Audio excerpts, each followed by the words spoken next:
Hello everyone, I am Tessellating Hexagons, and we're back with some more Tess does some Minecraft things, I don't know. This is this. Just gonna pick up where I left off last time, going through the random stuff I have out here in this field. Now, this was I was experimenting with stuff, mostly redstone. I'm not wasting any time just diving straight in here, am I? Like, I had some sort of fire and ice theme. I was sort of inspired by Hailfire Peaks from Banjo-Tooie, if you're familiar with that. And you should be familiar with that, because blah. And also redstone mechanics and T flip-flops and whatnot, and things that do things. Anyway, if you press the button on either side, then this side it stops the waterfall, because this side is the ice side. I had no idea what to do about plugging this gap, so you just have to sneak by and hope that you don't die. And then there's lava on this side, but obviously lava takes forever to drain. So yeah, both buttons do the same thing. There's a corridor between the two. Like, it was just a sort of rough idea I had for level design, because I'm a games design student, so I have to think of level design and stuff.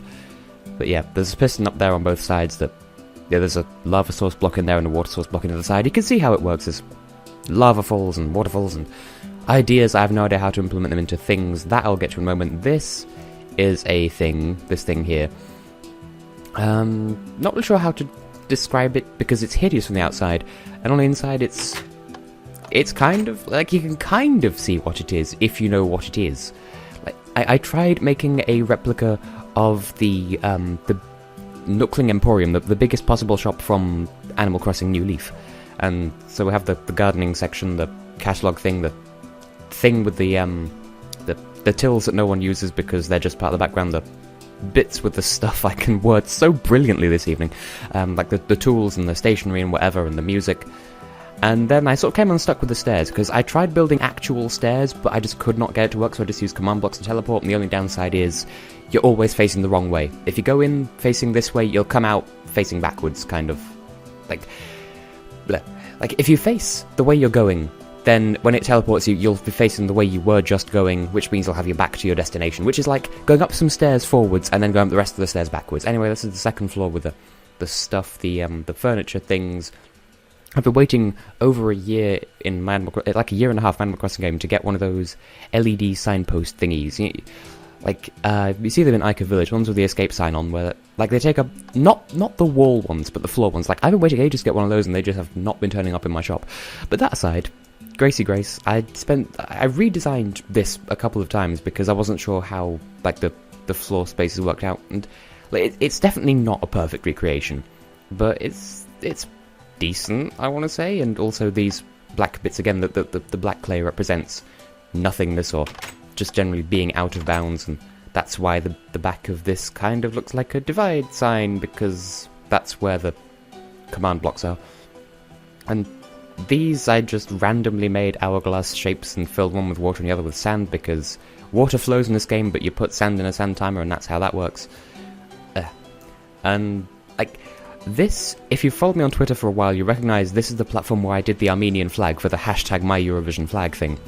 But then I converted it into this thing, where inside it there's like there are some blocks being pushed and pulled in and out of position to make the beacons work, and the point is there's a mechanism in there that makes the beacons constantly change which one is on and doing its stuff. Yay, free fall. And that there is a splodge of redstone. It's sort of like a pixel art style thing of what redstone actually looks like when it's like on the ground. I'm focusing on this thing over here. So, like, that, and it's just an upscaled version of that. It's the same design, same pattern, same orientation, just a bit bigger. Now this, I was watching the Diamond Minecart's Xbox Minecraft thing, and in one of the episodes of that he built a bakery in the shape of a cake, so I did the same thing, but I did it my way. I put the door on a different wall, and I don't know, I prefer how I did it, because it actually has a self-replenishing supply of cocoa beans, but he did it fine as well. Whatever. Also, there's a bed back there that you can't see from anywhere in front of here, so bakery, do with it what you will. And there's a candle on top, and yeah, stuff. This here I did shortly after the bakery. It's I forget what it's called. There's some mechanism where, like, whenever this sugarcane grows, like, it'll, if I can get it to like that, it'll automatically react and shove them into these hoppers, although as you can see there, it doesn't always work. Don't know why that is, but then we've got, like... I don't know why I have this sugarcane farm, because I only ever play in creative in this world, because if you play survival in a flat world, you're going to have a bad experience. Now, this doesn't look like anything from down here, but, like, that's an end portal. I built an end portal further up. Like, you used to be able to, like, take this portal material and just place it anywhere, but as of the recent updates, you can't do that. So I built a portal up there, and then, like, a portal frame underneath, and now it looks like I have a 6x6 or 5x5 portal thing, but it's actually not. This, I actually don't remember what it is at all. I know there's... it's the... I was practicing with the Stairway to Heaven, as it's called, the redstone thing, like a staircase that looks like it's not there, and then you turn it on and then it is there. And I just built all this casing around it because I don't even know why. And that's that. This I will get to in a moment, because that is a thing. Yes, it's a hedge maze, but there's more to it than that. This... really door. This doesn't look like it, but it's the way into that giant creeper statue that's been in the background that I've just not addressed this entire time, and I took out the floor just to make it pretty. I don't know. And I remember the first time I played the PC version of Minecraft, because I'd only played Xbox Minecraft up to that point, and I was just... the emeralds and emerald blocks just blew my mind, and then I ended up building a giant creeper statue, and... why can I never get jump pads to work? There we go. I built a jump boost pad to get you up inside the creeper's head, because you sort of see its face there, and yes, there's TNT in item frames, so there's no risk of this statue just blowing up. But, yeah, I mean, what else would be on a creeper's mind, to be fair? And also there's a bed in here, because themed hotels or some shiz like that, I do not even know. Did I mention that I'm really surprised and pleased with the positive reaction I've had to this miniseries? Because I am surprised and pleased with the reactions to this miniseries, because I was expecting apathy at best, but no, there's actually been positivity. And how come you can see sunlight down there? That's the void. There is nothing in there, because it is nothingness, and that's why it's a void. And this is a carrot farm in the shape of a carrot. Like, in the shape of the shadow of the carrot. The silhouette of a carrot made of carrots. Bah! Carroty carrots. And I made a redstone torch out of redstone and redstone lamps, and that was sort of as in connection with this piston thing. Like, this I built before they introduced the thingy commands. You know how you can type in commands to make it, like, just fill in a certain area with blocks? I built this before that was a thing, so that took a while. And it is, like, 1-for-1... like, you know, 1 block equals 1 pixel or voxel. Like, it's a replica of a piston, is what I'm saying. And redstone, again, designed as it would be on the ground, and a torch that connects it. Like, that piston is extended, this is the reason why. And I built a repeater as well, and it doesn't do anything. Blah. Now, I'll come back to the pistons, because I made a sticky piston on top of it as well, but, yeah. This... I made a load of trees and then made them... And also, actually, these end ones are mushrooms, but mushrooms and trees that were trees, and I replaced them with stone and cobblestone for the leaves, because I was feeling artistic or some shiz, I don't even. This, I was waiting to finish building for quite some time, because I built it before Minecraft 1.8 was released, so I just had a load of redstone lamps and redstone blocks, and then a load of lapis blocks, and, like, I wanted to have every light lit up, and... the idea is it's a cube made of lights, but I didn't have these, what they call sea lanterns, because they hadn't been introduced then, but then I stuck them in, and it's an artistic piece, so sue me. And then I made this, which is just a load of water with a load of lily pads in, and it's awful fun to ride a boat around in, because boats just completely destroy lily pads, if I remember correctly. This... again, a 1.8 thing. I think I built it before 1.8 was introduced, and then, like knowing what would be in 1.8, and then when they updated the game, it started to work. And, like, the idea is, like, it's a colour, and, like, these things all represent pistons which are connected to glass blocks of those colours, and, like, you see how the beacon at the top is white at the moment, and then, bloop, suddenly now it's blue, and stick in some yellow, and now it's sort of a muddy green colour. And it's not the most practical thing, because it's absolutely huge. You can see, like, there's a whole bloody tower of redstone and stuff, but that was a fun time to build. And it has every single colour of glass, including white, which is, you know, just don't want to leave any of them out in case that has an impact on the colour. I don't know if it does, but anyway, there's that. And also, I built the structure around it because I wanted it to look pretty instead of just being a tower of stuff. This is a boulder. I downloaded a Legend of Zelda: Ocarina of Time map of Hyrule, and this is what they used for boulders in that. And what it is a load of stairs and a slab and some cobblestone things. And because cobblestone absorbs explosions, like the inside of it is made of TNT, but the outside is made of cobblestone. So when it blows up, it like doesn't cause any damage. It just destroys the boulder, like that. And then there's a hole underneath because that's what they did in the Legend of Zelda map. Because obviously in the Legend of Zelda: Ocarina of Time, there are these yellow boulders you can blow up with bombs, and there are holes underneath. And that was a replica of that. And so I took that idea and had some sort of, I don't know, some sort of David Blaine shiz with a glass case, and there's actually a tunnel underneath and boulders. I don't know. I can barely describe what goes through my head on a daily basis, never mind what was going through my head when I built this stuff. I'll rebuild that boulder later on, probably. I don't know. This, I was messing around with command blocks, and it's kind of like an idea for a trap of sorts, where you step on here and it spawns a glass case around you, but I couldn't think of a way, like, without using fill commands, I couldn't think of a way to, or maybe it was, I don't know. The point is, I couldn't think of a way to fill in this gap, but I'll probably come up with something. I don't know, it doesn't really matter. Just clear my inventory here. Let's see, what else? I'll come back to over there. Like this, I sort of had a kind of Hunger Games thing in mind when I built it. Like, you can see inside there are all these command blocks and buttons associated with them. Each one teleports you to a different corner of another room, and it would be a fun PvP map, I think, but I'm not a PvP map designer. I just put this together, and I could just go in the proper way, because there is a proper way in. It's through the mushroom cube thing I showed in the last episode, but I'll just break in.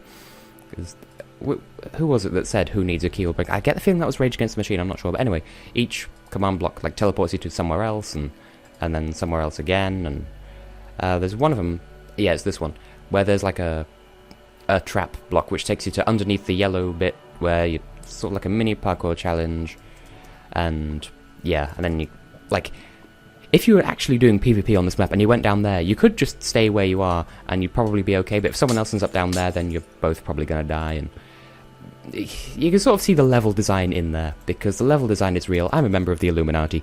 And that's... yeah, I can design levels. And this was a weird construct, because, again, I was messing around with repeaters and timings and stuff, and... buggered the timing, but... like, you can see... one at a time, these like pistons pull out the blocks, and like the timing on it is a bit fussy, but the idea is like, there we go. It's sort of like a mini platforming challenge, and then up here there is. I'll just take one of these. You can boop that button, it'll fart out a minecart, and you get in it, and it does stuff. There was a little minecart course thing. Again, this relied on some mechanics introduced in 1.8, because you go through it, and then it just sort of ejects you here in such a way that you can't get back up and into the inner workings of the minecart system. And because it, like, here there's a loop that makes it go back down to where it started, and you may have noticed there was a split in the path at the beginning. At the beginning, if you go the wrong way on that loop, which is, like, if you go into that system, you won't go the wrong way, but if you come around this loop and go back down, then it'll lead to a hole which drops the minecart into the void. But there's no way a player character could be on that, because you get spat out here at this point, and then it goes back and destroys itself. It's a rather efficient system, but it's a bugger to explain.